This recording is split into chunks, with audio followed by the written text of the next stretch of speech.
People get excited about the I do's and the I wills when it's wedding time. It's a beautiful thing to dream about the blissful day with the one you love. But too often we are not taking the time to consider the reality of the day-to-day living or securing our future. It is absolutely necessary to consider life after the honeymoon.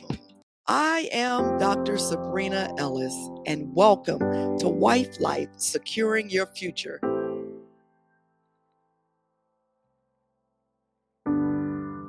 Hello, I am Dr. Sabrina Ellis, and welcome to Wife Life, Securing Your Future. It is a podcast which is part of the D3 Podcast Network. Thank you for being with us on tonight or today, whatever time you are tuning in. I'm excited because my guest for this particular podcast is none other than Dr. Nicole Simpson. And I'm so glad that she is joining us. Dr. Simpson is the founder and CEO of Harvest Wealth, which is a financial investment firm specializing in legacy planning, clergy compensation, and solo practitioner advising. So I'm glad to have someone of her caliber who is joining us tonight or today, as I said before. Welcome, Dr. Simpson, to this podcast. Thank you so much for having me. What a pleasure to be here with you and during the holiday season. I know. Can you believe it's already that time? We're in it now. We're past Thanksgiving. And so I wanted you to come, and I think it'll be so helpful to both our listening audiences, because I know that you have a podcast as well, is this whole subject and topic of spending during the holidays. We both know that when it gets to be around Christmas time, so many people go beyond their capacity for spending just to say that they bought wonderful gifts for their loved ones. And so now I am so beyond that. I still love to buy nice gifts, but it's not like I have to do that in order to say I had a good holiday. Right. But there are those who are still there. What would you say to those individuals who really cannot afford to do some of the things that they're doing, and the spending that they're doing during the holidays? I think we might have a little bit of time to catch them before they dart out to the store or to the mall. Yeah. What would you say? So I would probably start off with some historical knowledge of saying that I understand where they're coming from. When we look at the holidays, we can see that many individuals are emotional spenders.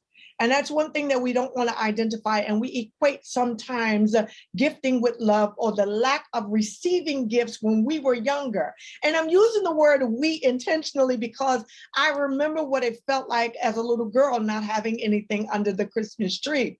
And so that was the beginning journey, even though I'm a CFP and I've been doing financial planning for years and years and years, something clicks in my brain when it gets to the holiday season, like I must do X or Y, or put a smile on Z person's face, in order to do that. And if you're not in control of your finances, it can get out of hand because you're thinking from an emotional lens and not the economic impact that will have, that spending will have on you on the tomorrow, the day after Christmas. And so if we would just all be honest and acknowledge that, there may be some underlying factors that cause us to literally go crazy with spending during the holidays, then I think that we have overcome a major hurdle right after that. So the first thing that I would say to individuals is to just accept and acknowledge that there might be some historical baggage that you're carrying.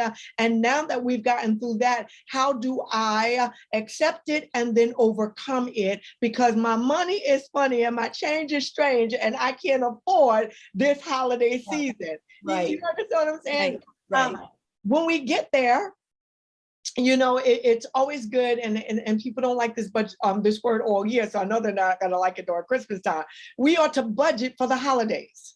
Bad word. It's a bad word, but we gotta use it we got to make it more familiar. We got to take the stigma off of it and make sure that people understand. And I have learned as we continue to get older, I have learned that there are things that are far more valuable than the tangible gift. And so you may want to learn how to be creative. So if you're establishing the budget first, then you're in a position where you can say, okay, I can afford to do this. And this is, something that I can manage. The other thing that I think is very important is those that you're intending to exchange gifts with. Whether you desire to give to them, whether or not they're giving back to you, that does matter. But if you're exchanging gifts, it's acceptable in the 21st century to put a price point on it. It helps you to be more creative. Right. I agree with everything that you're saying. The one thing that stands out for me is the emotional spending, though. You mentioned that first. And I know that is a thing, a real thing. And because I will be a little transparent right here. I know I lost my husband at the end of 2020. And between that time and maybe the middle of this year, I spent a lot of money. Now, not all of it was on things. It was making decisions, the choices, move here, move there. I don't want to do this. I want to be over, but it was a lot of money. And at the end of it, when I look back, I realized that it was emotional spending.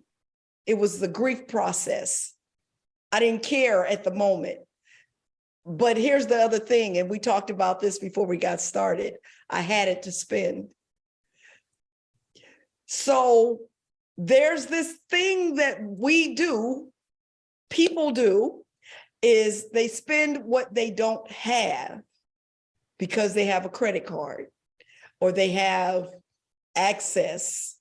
And I think we have to acknowledge the fact because people they like to ignore it. They want to be in the holidays. And so we might be raining on some people's parades. But the reality is, if you are taking 365 days to pay for Christmas, in other words, if by 2023 you are still paying for Christmas 2022, there's a problem.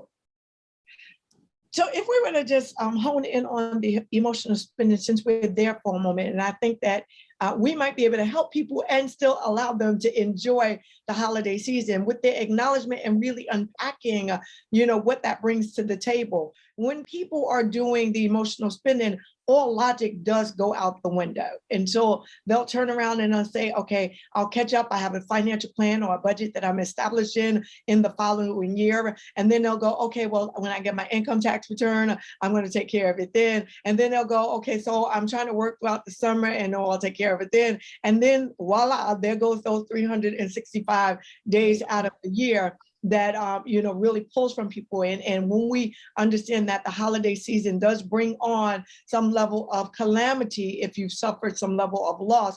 And so we're always, and again, using universal language, always trying to bring the celebration out of holidays, the joy out of holidays, and really not, being as responsible as a financial planner to just give individuals some reality of things.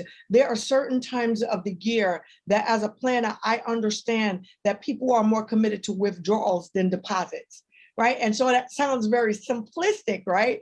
But the truth is, people withdraw in December. They withdraw in the summertime. Their mind is not on saving and investing. Their mind is on, well, I've saved this. How can I enjoy that?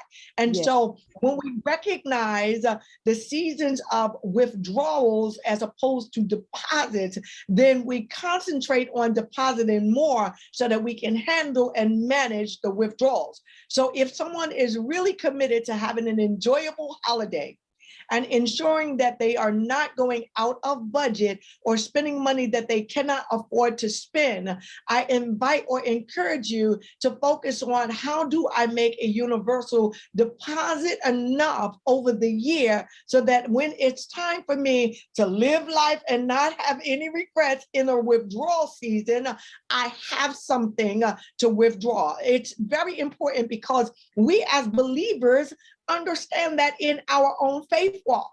And sometimes we've got to make that correlation. Well, Yes. you know, you can't withdraw favor and curry favor with God if you're not invested or deposited some prayer time, some fasting. And Right. so when we Right. correlate it Right. practically to what sometimes we hear as Christians, it's easier for them to understand it in language when it becomes about dollars and cents. Yes, yes. This is good. This is good. It's difficult when you don't plan, when you don't budget. And I'm not going to sit here and act like this is something that I've done in planning. I've had years when I've said I'm not going to go beyond this, or I'm not going to buy gifts for as many people. I'm going to, and so what would your advice be when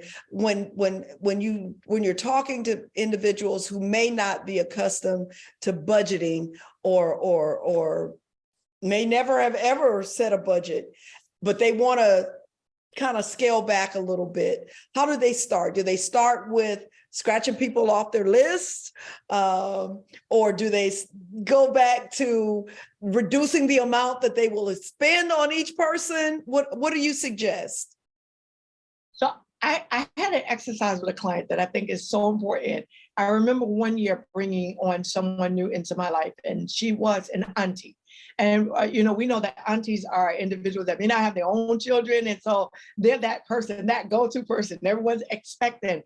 And she was extremely frustrated as she was preparing for the holiday season, that she gave out great things, but did not ever receive in equal measure what it is that she gave out.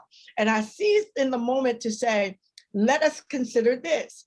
Let us consider you cutting everybody out that have shown history of not giving you anything back in return. Buy yourself what it is that you want for yourself, and just wish everybody else a happy holiday. And it was so liberating for her, because that's what customized planning does. But on the broader scale, I think it's important, and I'll use another story. My mother was on a fixed income before she passed away. And so with the dynamics of the family, the one thing that she was not able to do for many years before her passing was to buy everybody a gift overall. So mom would do two things that were valuable to families during the holidays. She would gather everyone to her house and she would cook the meal. And then everyone would bring the gifts there. So the one that could not afford it was showered with love and gifts and family and memories, but she had a minimum output relative to what it would have cost her over time. And so we have to look at individuals at different stages of their lives and recognize that everybody may not be in the position of Dr. Nicole or Dr. Sabrina, but we still want to enjoy the holiday season. And so if we begin to marry time, memory, and money for the holidays, we can spend less money and perhaps spend more time and create better memories, and it will still be a wonderful holiday season. That's awesome. That's awesome. Because I know that so many people don't take the time to really think through it. It's usually one extreme or the other. We're going to spend and make everybody feel good about the gifts, or I'm not celebrating at all because I can't figure it out, or I don't have it, and I think I wanted to have the conversation about finding a happy medium, as my parents used to say, something that's in the middle of the road that can still allow for a good time, good celebration. And it doesn't have to be what you've always done. I think that's where we get stuck. We get stuck with the traditions. Here's a perfect happy medium for individuals that are insistent upon celebrating during the holidays. identify how many people you want to be a blessing to, right? How many people do you want to shower with some level of gifting? So if it's 12, if it's 24, you see where I'm going in terms of the numbers that I'm using, decide that I'm going to start in January to prepare for December and pick up one small item, one trinket, one, special gift for each individual each month. So now what you've done, instead of trying to come up with one lump sum amount of resources, you've leveraged it out throughout the entire year. So that's one option. A secondary option, which I think is a fabulous option, is to shop after the holiday season or after every holiday season or every seasonal change when things go on clearance or they're on the clearance track. So what you have the ability to do is get something that you would have typically paid 100% for. You can get 70% off, but you just got it out of season. For those individuals that like fur coats and things of that nature, we've learned that lesson a very long time ago. And so you can still have what it is that you want to have, but you're not paying the traditional prices marquee, because I think sometimes people will fall in, and we've already established we're between Thanksgiving and Christmas now, but how many people got fooled by Black Friday to this degree? They boost the prices up to bring the prices down to get you to the place of euphoria of saying, I've gotten, something at a very inexpensive price. And so we've got to understand that there are ways to still enjoy, but use your money or your resources wisely and still have an enjoyable holiday. I know it sounds weird or crazy that you would go, and pick up a Christmas gift in the summertime, but that, Uncle Jojo loved golfing, and winter's about to come in, and golf clubs might be, something that you can get after the fact. And so that is a way where you can get nice items, all season, and still enjoy it without breaking the bank or the budget. So there are several ways to go about enjoying the holidays without, feeling the pain of it come January, because we know that in January, the third Monday in January, typically, everyone is getting depressed because all of that overextension of spending shows up in the credit cards right about that time of the year. Right. Well, with that being said, and I know we're coming close to the end, let me ask you to give some advice about that. When we get to January, what advice would you give that individual that finds themselves in the place that you just described, how to start working their way out of that situation and set themselves on a path toward budgeting and financial planning? So, one of the biggest goals that come up for individuals, for those people that still say they create goals for themselves in January, is always, I'm going to get my financial affairs in order. And we probably lose that sentiment by the end of January overall. Some things are just a simple decision. I'm going to make a hard stop.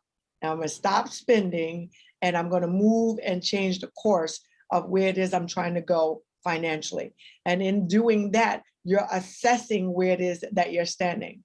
Most people freeze and don't do that. The way to ease your way into it is through a merit system. I think merit systems work. When someone is trying to discipline themselves to do a thing, I would get an accountability partner. Secondly, I would establish a merit system. Third, I would identify something that is really important to me, and that when I achieve the goal, I am able to do what? Celebrate or give myself some level of reward because I accomplished what it is that I was looking to do. And in the mix of that, what we're doing is we're garnering some level of discipline to, one, come out of debt, but two, to get on a stronger financial foundation or footing. The other thing that I think is very important sometimes, believe it or not, is changing my friend group. I think an evolution upwards is always important. Look above where it is that you are in your pay grade or your social economic scale. look upwards and begin to befriend or find yourself engaged or involved with people that you're aspiring to be like in a manner that is, probably relative to financial stability, life stability, career-wise, vocation, and begin to learn or pattern their behavioral patterns, because now you're looking and connecting with someone who is showing you a roadmap to get where it is that they're trying to go. These are simple steps that you don't have to travel down that road by yourself. You're finding that there's a foundation that's being laid for you financially, and you're upgrading your lifestyle from year to year just by implementing new relationships and friendships that will not cause you to spend what it is that you don't have. This is great. I think it is so important to show people or explain to people, especially our people of color, that it's not impossible. Because too often we feel like we're at the bottom. I can't begin to save anything. I'm barely paying my bills. How can I save? Which is a part of the whole process. But sometimes we do need someone to help us see where we can start to cut back, what changes we can make. And what you've said is not impossible. I love the part though with befriending people who are above us. So it gives us something to look toward and to grow toward, to set goals for. And I think all of this has been tremendous. Do me a favor and quote your website so people can go and learn more about what it is you do and they can request your help personally. Thank you so much. My website is www.NicoleBSimpson.com, and all of my social media outlets are Nicole B. Simpson. You can find me everywhere.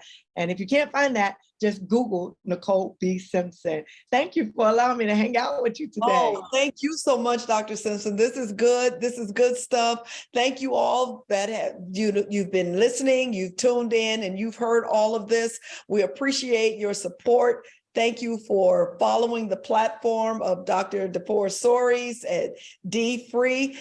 This podcast is certainly meant to help all of you who are listening. I hope you're having a wonderful holiday, but consider how you're going to save moving into the new year. Thanks again for joining us. We'll see you the next time.